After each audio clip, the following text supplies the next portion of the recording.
풀초의 아래에 하나일이 붙고 그 아래 해일이 오면 옛날을 의미하는 한자인 옛석이 됩니다. 예전엔 번성했지만 지금은 풀만 무성히 자라버린 황량한 공터를 해가 쓸쓸하게 비추고 있는 이미지를 연상해 주시면 좋을 것 같아요.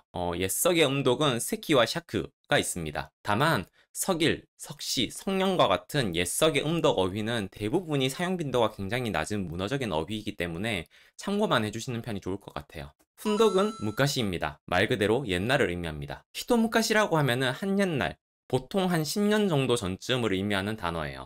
그래서 보통 히토무카시마에라고 해서 꽤 옛날, 한 10년 전쯤에 라고 하는 그런 의미를 나타내는 표현도 자주 쓰여요. 옛석의 왼편에 사람인이 붙으면 빌릴 차입니다. 임차나 차용에 쓰이는 차예요. 옛부터 알던 사람에게 무언가를 빌린다는 이미지로 기억을 해주시면 좋을 것 같습니다. 음독은 주의가 필요합니다. 받침에 기억이 없는데도 음독이 샤크예요. 이건 이 한자의 발음이 적과 차 두 개였는데 한국에서는 차로 정착이 되고 일본에서는 적에 대응하는 샤크가 발음으로 정착이 되어서 그렇습니다. 그래서 차용은 샤크요, 빗은 차금이라고 쓰고 샤킹이라고 합니다. 초금화에 주의를 해주셔야 돼요. 그리고 훈독은 카리루입니다. 바니어는 카스, 빌려주다입니다. 그래서 가시카리라고 하면은 서로 주고받는 빚을 의미해요.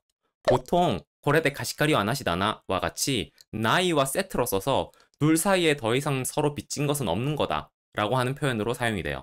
사실 이 빌릴차라고 한 한자에 관련해서는 한국에서는 임차라든가 임대차라는 부동산 용어가 가장 익숙하실 거예요. 일본에서는 임대라고 하는 단어는 그대로 칭따이라고 하는 음독 어휘로 많이 사용되는데 임차의 경우는 음독 어휘인 친샤크보다는 차자를 훈독으로 발음하는 칭가리라고 하는 표현을 더 많이 사용하기 때문에 조금 주의가 필요합니다. 임차인의 경우는 일반 주택의 경우는 입주자, 뉴교샤라고 하는 용어를 주로 사용하고요. 상점이라던가 빌딩의 경우는 테난토라고 하는 카타카나어를 별도로 사용해서 구분하는 편이니까 알아두시면 좋을 것 같습니다. 다음은 풀초와 하나일의 묶음 아래에 말미암을 유와 8팔이 와서 만들어지는 누를 황자입니다. 노랄황으로 외우셔도 돼요. 이 한자는 사실 자연스러운 스토리를 만들기가 힘들었습니다. 교재에서는 잡초가 자란 땅에는 기력이 새했기 때문에 여기저기 땅과 곡물이 노랗게 변했다고 해설을 했어요. 이거는 앞서 봤던 옛석자의 해설과 조금 연동을 시키려고 이렇게 했던 거고요. 조금 더 다른 방향으로 보자면 한자의 모양을 통해서 연상하는 방법도 있는데 중국 황제들의 골룡포는 노란색인 경우가 많았다는 배경 지식을 활용하는 방식이에요. 풀초와 일의 조합에서 머리에 쓴 임금의 관, 말미암을 유와 8팔자에서 살이 덕지덕지 붙은 몸과 다리를 연상을 해서 왕자에 앉아있는 풍채 좋은 중국의 황제의 모습을 떠올리는 것이죠. 음독은 오우와 코우가 있습니다. 기본적으로 오우 쪽을 좀 더 일반적으로 많이 읽는 편이에요. 황금을 오공이라고 하고요. 유황을 이오라고 합니다. 그리고 계란 노른자를 난황, 랑오라고 합니다.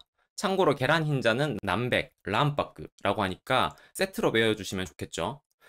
반면에 코우로 읽는 단어는 황사, 코우사 정도만 체크를 해주시면 됩니다. 나머지는 사용 빈도도 적고 오우로 읽을 수도 있는 경우가 많아요. 그리고 오우와 코우의 경량성은 제가 잠깐만요에 기술을 해놓았으니까 한번 읽어보시길 바랍니다. 이건 반드시 그렇다라고 하는 법칙적인 것은 아니고요. 일종의 느슨한 경량성에 가까우니까 참고만 해주시면 될 것 같아요. 훈독은 키입니다. 다만 단독으로 쓰기보다는 키로이처럼 뒤에 다른 글자가 붙어서 사용되는 경우가 많아요.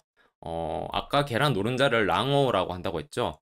좀 더 캐주얼하게 표현할 때는 계란 노른자를 타마고노 키미라고 하고요. 계란 흰자를 타마고노 시로미라고 하니까 참고를 해주시면 좋을 것 같습니다. 예외적으로 황금을 훈독으로 말할 때는 코가네라고 하기도 합니다. 코가네 그 자체를 쓰기보다는 특히 황금색을 말할 때 코가네이로라고 하는 어휘를 자주 쓰는 편이니까 코가네이로로 외워주시면 좋을 것 같아요. 누를 황 왼편에 나무목이 위치하면 가로횡이 됩니다. 누렇게 떠서 죽은 나무는 서있지 못하고 쓰러져 버리죠. 그리고 쓰러진 나무는 세로가 아니라 가로 상태라는 데에서 나온 한자입니다.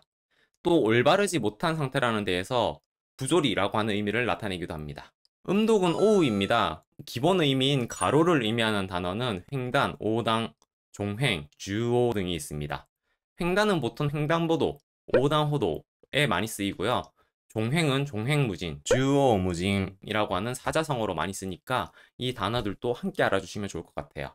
파생 의미인 부조리는 횡포, 오보, 횡령, 오료 등의 단어를 떠올리시면 됩니다. 혼독은 요코입니다. 그런데 이 요코를 단순히 옆이라고만 외워버리면 토나리라던가 소바와 같은 유의어들과 조금 헷갈리게 되거든요. 그래서 이 세 가지 단어는 개념을 비교하고 넘어가시는 게 좋아요.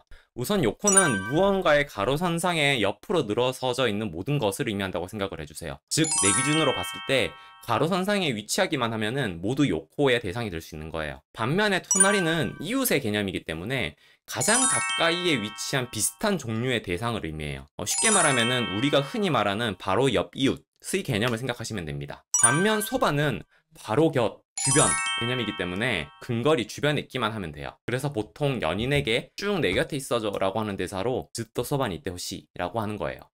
또 요코는 복합어로 꽤 다양한 어휘를 만들어냅니다. 교재는 없지만 한자 해설과 관련된 중요 표현은 요코니나르라고 하는 표현입니다.